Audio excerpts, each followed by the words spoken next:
Assalamualaikum warahmatullahi wabarakatuh. Selamat pagi.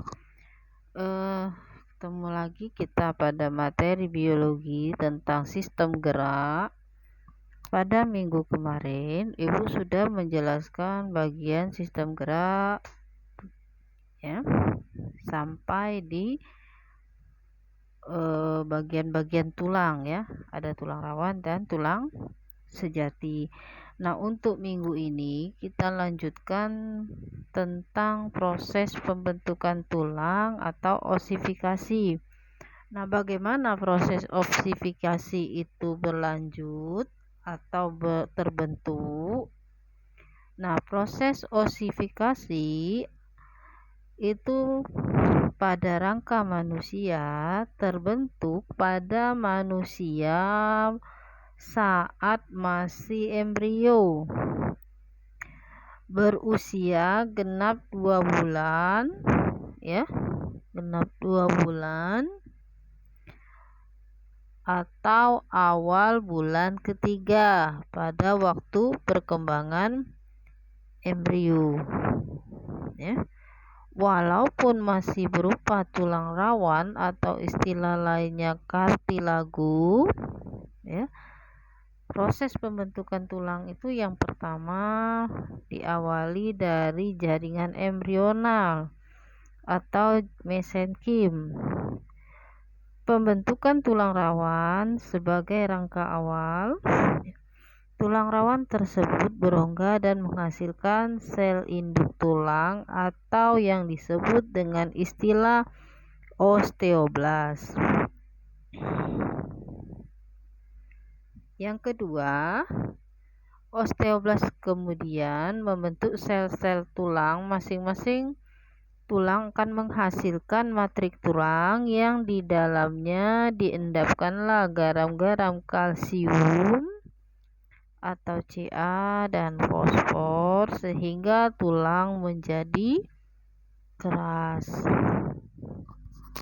Kemudian ada osifikasi endokondral ya, merupakan proses pembentukan tulang yang berasal dari tulang hialin embrio atau kartilago. Osifikasi tubuh kita sebagian besar adalah osifikasi endokondral yang lebih kompleks.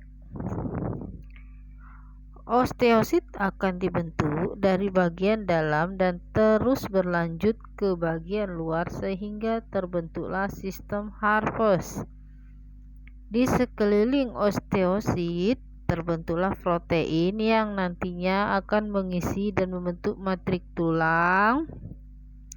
Melalui aliran darah akan ditambahkan zat kapur atau CaCO3 dan fosfat sehingga matrik tulang menjadi keras. Nah, itulah proses osifikasi atau proses pembentukan tulang. Nah, sekarang sendi. Sendi itu adalah hubungan antar tulang. Berdasarkan besar kecilnya gerakan yang terjadi, maka tipe persendian dibedakan menjadi 3. Ada sinartrosis, ampiartrosis, dan diartrosis. Nah, kita lihat yang pertama, sinartrosis atau sering disebut dengan sendi mati. Ya, ini salah satunya contohnya pada tulang sendi pada tulang tengkorak. Ya. Apa yang dimaksud dengan sinartrosis adalah sendi yang memungkinkan tidak akan mengalami gerakan. Sendi mati pada tempurung kepala atau yang disebut dengan istilah sutura ya. Nah, yang kedua ampiartrosis ya. Ampiartrosis ini adalah suatu bentuk persendian yang dihubungkan oleh jaringan tulang rawan sehingga ada kemungkinan terjadinya gerakan. Namun gerakannya bersifat kaku ya. Contohnya adalah sendi antar tulang tulang belakang dengan tulang rusuk. Jadi contohnya adalah sendi antara ruas-ruas tulang belakang dengan tulang rusuk. Itu sendi kaku ya. Kemudian diartrosis. Diartrosis merupakan persendian yang memungkinkan terjadi gerakan yang sangat bebas. Berdasarkan arah gerakannya, persendian diartrosis ini dikelompokkanlah menjadi beberapa sendi, meliputi ya. Nah, sendi apa nih? Sendi peluru. Nah, sendi peluru adalah sendi atau persendian yang memungkinkan gerakan bisa ke segala arah. Contohnya hubungan antara lengan atas dengan tulang belikat, tulang paha dengan tulang pinggul. Itu contoh sendi peluru ya. Nah, ini sendi engsel ya. Sendi engsel adalah hubungan antar tulang yang hanya bisa digerakkan satu arah. Itu siku dan lutut contohnya. Kemudian sendi pelana. Sendi pelana adalah sendi atau hubung antar tulang yang bergerak pada dua arah. Contohnya tulang antar ibu jari tangan dan tulang telapak tangan. Nah, ini contohnya ya, sendi pelana. Nah, sekarang sendi putar. Sendi putar itu ada di mana? Ya. Kenapa dia dikatakan sendi putar? Karena persendian yang dimilikinya kemungkinan adanya gerakan putar atau rotasi dengan satu poros. Contohnya adalah hubungan antar tulang atlas. Di mana tulang atlas? Tulang yang paling atas sekali dari ruas-ruas tulang belakang ya. Dengan tulang tengkorak. Jadi hubungan antar ujung sekali tulang belakang dengan tulang tengkorak. Itu contohnya. Kemudian ada juga hubungan antar tulang lengan atas dengan lengan bawah. Itu ada sendi putar ya. Nah, sekarang manusia tidak akan dapat melakukan pergerakan tanpa adanya otot. Kita lanjutkan. Setelah persendian ada materi otot ya. Otot kemarin termasuk gerak aktif ya, sedangkan rangka tulang gerak pasif. Oleh karena itulah manusia tidak akan dapat melakukan pergerakan tanpa adanya otot, atau karena otot sebagai gerak aktif yang sangat penting bagi manusia. Ini pada bab jaringan kemarin itu sebagian sudah Ibu jelaskan ya, ada jaringan otot kan. Nah, ini masih berhubungan dengan sistem gerak, maka Ibu ulangkan lagi ya. Ada 3 macam otot, 1 otot polos, 2 otot lurik, dan 3 otot jantung. Nah, ini gambar. Yang A itu otot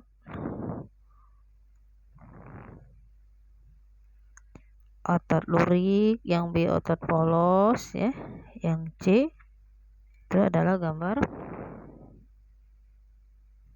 otot yang A otot rangka ya, yang B itu otot jantung, dan yang C otot polos. Nah, otot manusia. Yang pertama otot lurik. Ciri-ciri otot lurik itu bekerja di bawah saraf sadar, dapat menanggapi rangsangan inti dari satu dan terletak di tepi sel, mengandung serabut otot dan terdapat pada organ luar ya.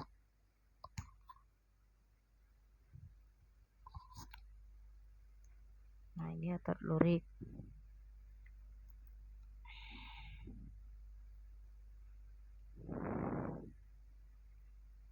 Sekarang yang kedua otot polos. Otot polos ciri-cirinya bekerja di bawah saraf tak sadar, lambat menanggapi rangsangan, intinya satu, terletak di tengah. Otot intinya banyak, dijumpai semua organ-organ dalam, tapi terkecuali pada jantung, karena jantung punya otot sendiri yang disebut otot jantung ya. Kita lihat yang ketiga, otot jantung. Otot jantung ciri-cirinya terdapat di jantung. Otot jantung bekerja di bawah saraf tidak sadar. Jadi kerja saraf selalu bekerja 24 jam tanpa kita sadari. Ya, lambat menanggapi rangsangan, intinya satu atau lebih dari satu. Nah, ini gambar ya, otot jantung dan sel-sel otot polos. Nah, apakah perbedaan otot polos, otot lurik, dan otot jantung? Kita lihat tabel berikut. Struktur selnya, kalau otot polos berinti satu di tengah ya, otot lurik berinti banyak di tepi, otot jantung berinti satu di tengah dan terdapat percabangan sel. Kemudian sifat kerjanya, otot polos tidak sadar dengan otot jantung, sedangkan otot lurik sadar. Reaksinya terhadap suatu rangsangan, kalau otot polos dengan otot jantung cepat, sedangkan otot polos dengan otot jantung lambat ya, sedangkan otot lurik cepat. Letaknya otot polos tadi sudah Ibu katakan bahwa otot polos itu terletak di semua organ dalam ya, terkecuali jantung. Kalau otot lurik khusus melekat pada rangka atau tulang, sedangkan otot jantung hanya pada jantung. Itu perbedaannya. Sekarang bagaimana cara kerja otot ya? Cara kerja otot itu dibedakan menjadi dua, satu ada antagonis, dua ada sinergis. Nah, ini contoh otot antagonis ya. Cara kerja antagonis itu dua otot atau lebih yang tujuannya bekerja berlawanan ya. Contohnya adalah otot bisep dan triceps saat kita menekukkan tangan ya, atau mengangkat tangan bawah, otot bisep berkontraksi dan triceps berelaksasi, dan kembali menurunkan dengan lengan bawah, otot triceps berkontraksi dan otot bisep berelaksasi. Itu kerja otot yang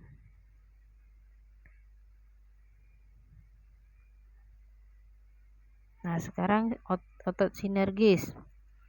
Dua otot atau lebih bekerja bersama-sama ya, dengan tujuan yang sama, maka otot berkontraksi.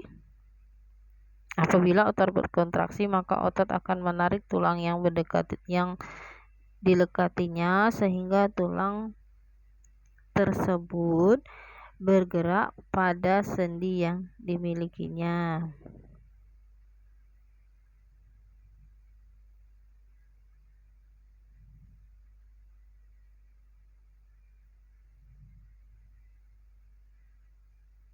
Nah, sekarang gangguan pada tulang ya. Gangguan pada tulang atau gangguan pada sistem gerak. Jadi tidak hanya tulang saja ya, ada juga gangguan pada otot. Kita lihat.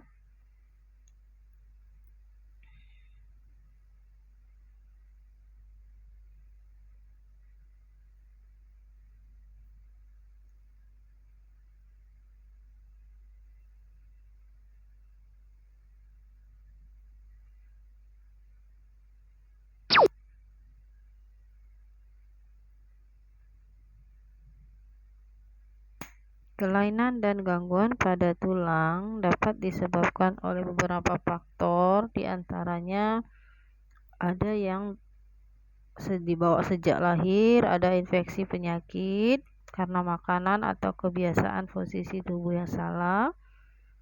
Kita lihat beberapa kelainan pada tulang dan rangka dan lainnya ya. Satu, ada istilah osteoporosis karena kekurangan mineral sehingga tulang rapuh dan mudah patah. Kedua adalah fraktura. Fraktura ya adalah suatu patahnya tulang akibat benturan atau pukulan yang keras. Itu fraktura. Kelainan tulang belakang.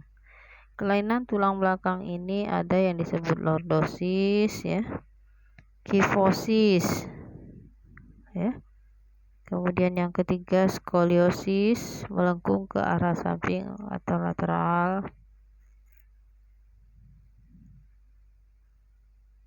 Nah ini lordosis, kifosis dan skoliosis. Untuk memudahkan kalian mengingat, kalau dia ke depan ya, bengkok ke depan lordosis, bengkok ke belakang itu kifosis, dan kalau dia seperti huruf S maka tulang belakang menderita kelainan skoliosis ya.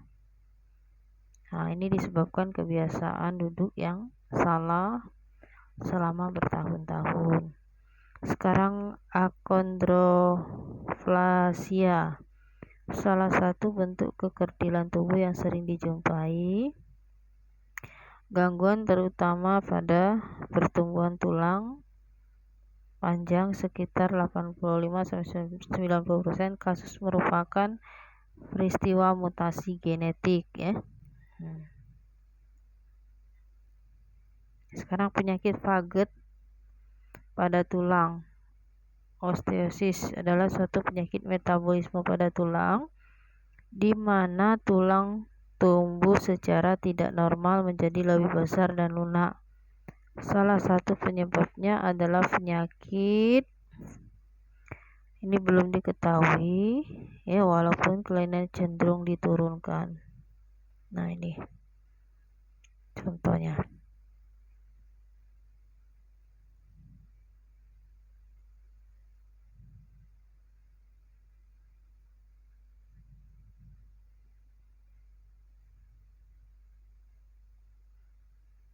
Ini untuk yang menderita polio, masih juga ya, kelainan pada tulang, penderita polio. Nah, rakitis. Rakitis itu suatu kelainan tulang pada anak-anak yang berpotensi menyebabkan patah tulang atau kelainan bentuk, terutama kekurangan vitamin D. Jadi vitamin D itu sangat diperlukan bagi tubuh ya, menghindari penyakit rakitis. Gangguan pada sendi sekarang. Artritis ya, dimana artritis itu radang pada sendi. Ini biasanya disebabkan karena banyak mengangkat atau membawa beban terlalu berat, atau bisa juga terinfeksi mikroba atau mikroorganisme.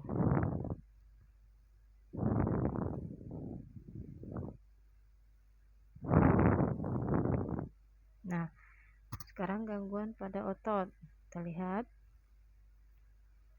apa saja contoh gangguan pada otot yang berhubungan dengan sistem gerak ya. Biasanya kelainan otot pada manusia itu disebabkan karena adanya gerak atau kerja otot. Itu bisa disebabkan oleh faktor luar maupun faktor dalam. Faktor luar misalkan karena kecelakaan atau serangan penyakit, sedangkan faktor dalam karena bawaan atau kelelahan gerak akibat otot yang tidak pernah dilatih. Beberapa contoh kelainan otot, di antaranya kita lihat. 1. Stiff atau kaku leher ya, dimana leher terasa kaku, terasa sakit jika digerakkan. Stiff terjadi karena adanya peradangan pada otot leher. Tetanus ya, tetanus juga kelainan pada otot yang biasanya disebabkan oleh bakteri Clostridium tetani yang masuk ke dalam tubuh melalui luka ya. Tubuh tetanus ya.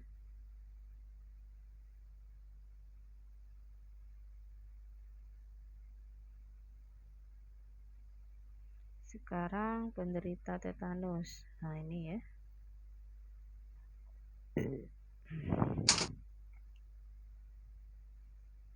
Ini tadi kelainan otot ya, atrofi ya. Otot mengecil sehingga tidak mampu berkontraksi. Nah, ini dapat terjadi karena kurangnya aktivitas otot.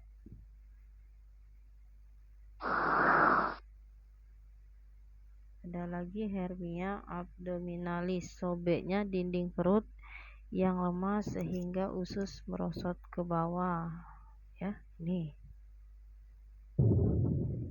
itu juga kelainan pada otot. Sekarang hipertrofi, membesarnya otot karena terlalu sering berolahraga ya. Ini contoh hipertrofi. Jadi otot tuh kalau terlalu sering digunakan bisa juga menyebabkan hipertrofi. Sekarang carpal syndrome, penyakit yang disebabkan kesalahan pada posisi alat memegang mouse. Carpal syndrome lebih sering terjadi pada wanita dengan perbandingan 31. Usia terjadinya penyakit ini terutama 30-60 tahun. Pertambahan usia dapat memperbesar risiko carpal syndrome. Selain pekerjaan, KS juga terjadi kondisi medis seperti rematik, hipotiroid, kehamilan, asam urat, diabetes, tumor, dan lain sebagainya.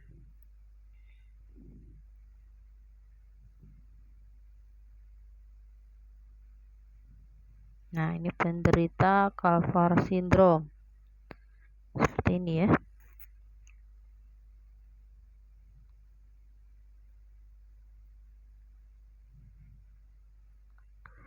Nah, untuk materi hari ini cukup ya. Kita sudah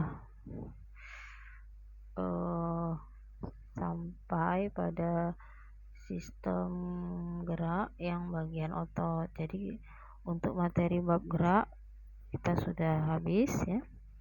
Dan silakan kalau ada yang ingin ditanyakan ya, kita kembali bisa melalui link ya. Untuk hari ini cukup dulu. Assalamualaikum warahmatullahi wabarakatuh.